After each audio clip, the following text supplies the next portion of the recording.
2022 में किसी ने सोचा भी नहीं होगा कि जेम्स गन जस्टिस लीग को रिप्लेस करके जस्टिस गैंग को इंट्रोड्यूस करा देंगे। You're late, you fucking dickheads.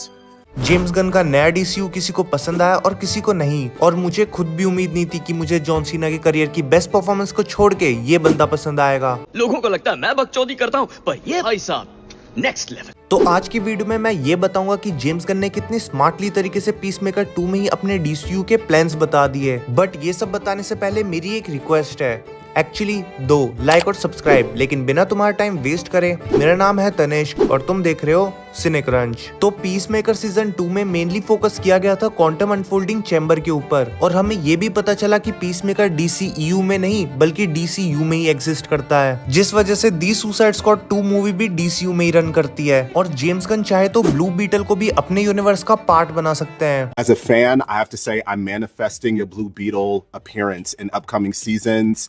Well, I won't say you're not in luck. वापस से पीसमेकर पे आते हैं, जहां जेम्स गन ने इतनी बेहतर स्क्रिप्ट लिखी और सीरीज में इतने सारे कैमियोज भी डाल दिए।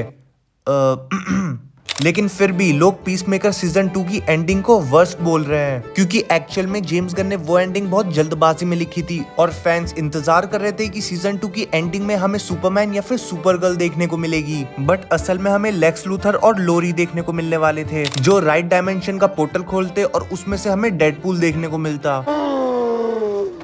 हाँ, मैं सच बोल रहा हूँ, जेम्स गन ने खुद कंफर्म करा है कि उन्होंने रैन रेनॉल्ड्स को मना लिया था पीसमेकर सीजन 2 की एंडिंग में कैमियो के लिए, लेकिन मार्वल और डीसी के बीच लीगल फॉर्मेलिटी डिले होने की वजह से जेम्स गन को मजबूरन डार्क साइड का टीज देना पड़ा। मैं बताता हूँ कैसे। तो जहाँ रिक फ्लैग स्मिथ को वॉलंटियर बनाता है सेल्वेशन भेजने के लिए, ताकि वो जान सके कि इंसानों पे इसका क्या प्रभाव पड़ेगा, तो वो उसे ऐसी जगह छोड़ देता है जहाँ डार्क साइड की आर्मी पैराडीमंस ट्रेन होते हैं। ये एक बहुत छोटा सा टीज था डार्क साइड से रिलेटेड, क्योंकि डीसी की जस्टिस लीग मूवी का फर्स्ट विलन डार्क साइड तो बिल्कुल नहीं बनने वाला। और ऐसा ही एक छोटा सा टीज था जहां रिक फ्लैग अपने ट्रूप्स के साथ क्यूयूसी एक्सप्लोर कर रहा होता है, और वो एक ऐसा ब्लैक होल ढूंढता है जो हमने सेम सुपरमैन की मूवी में देखा था। तो ये कहीं ना कहीं सिग्निफिकेंट है कि अल्ट्रामैन को वापस से लाएंगे। लेकिन क्या ये सब यूजुअली होगा? क्योंकि ब्लम्बर के आर्टिकल के हिसाब से पैरामाउंट वार्नर ब्रोस डिस्कवरी को बाय करना चाहते हैं। Shut up and take my money. और तो और वो स्नाइडरवर्स को भी रीस्टोर करना चाहते हैं। लेकिन मेरे हिसाब से ऐसा कुछ नहीं होगा, क्योंकि जेम्स गन के डीसीयू को लेकर बहुत ज्यादा ब्राइट फ्यूचर है, और वो 2 यूनिवर्स एक साथ भी चला रहे हैं, जिसमें से एक उनका जो मेन है वो है डीसी और दूसरा है एल्सवर्ल्ड, जिसमें बैटमैन और पेंगुइन सेटअप है।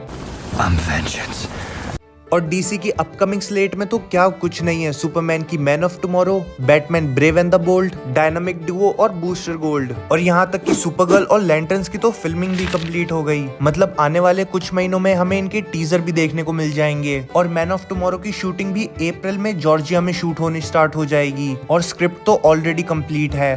इतनी खुशी मुझे आज तक।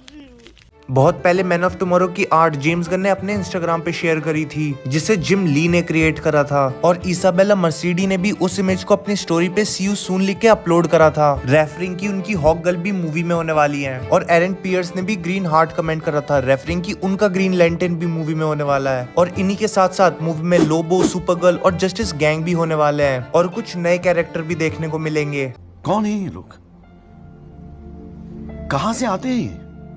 मूवी का प्रोडक्शन स्टार्ट होने ही वाला है, और मूवी हमें 2027 में देखने को मिलेगी। बट 2027 में हमें जेम्स गन का एक और नया प्रोजेक्ट देखने को मिलेगा, पैराडाइज लॉस्ट, जिसमें हमें एशियंट हेमिस्फीयर वंडर वुमन का कल्चर जानने को मिलेगा। और उसी के साथ डीसी का first slate God and monsters खत्म हो जाएगा। वंडर वुमन की स्क्रिप्ट लिखेंगी एना अग्वेरो, जिन्होंने सुपरगर्ल की भी स्क्रिप्ट लिखी है। लेकिन इसी के साथ जेम्स गन भले ही स्टूडियो के हेड हैं, लेकिन उन्हें बाकी डायरेक्टर्स को भी मौका देना चाहिए। मैं मानता हूँ जेम्स गन कॉमेडी और इमोशन को साथ लेके चलते हैं, लेकिन तुम सब खुद ही सोचो, क्या जेम्स गन बैटमैन मूवी को उतना अच्छा डायरेक्ट कर पाएंगे जितना मैट रीव्स और क्रिस्टोफर नोलन ने डायरेक्ट करा था? इसीलिए जेम्स गन को ये बात समझनी पड़ेगी कि उन्हें नए डायरेक्टर को भी मौका देना पड़ेगा, और इसी के साथ उनको फुल्ली क्रिएटिव कंट्रोल भी देनी पड़ेगी, जो हर डीसी के कैरेक्टर को फ्रेश और बाकियों से थोड़ा अलग बनाएगी। लेकिन जिस हिसाब से वार्नर ब्रोस के ऊपर आए दिन बिडिंग चल रही है, उसी हिसाब से जेम्स गन फैन का भी हाल स्नाइडर फैंस की तरह ना हो जाए।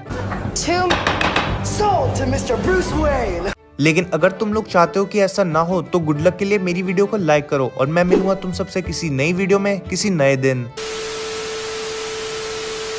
We are back, baby. We are fucking back. We are back. Classic. We are back. We are back.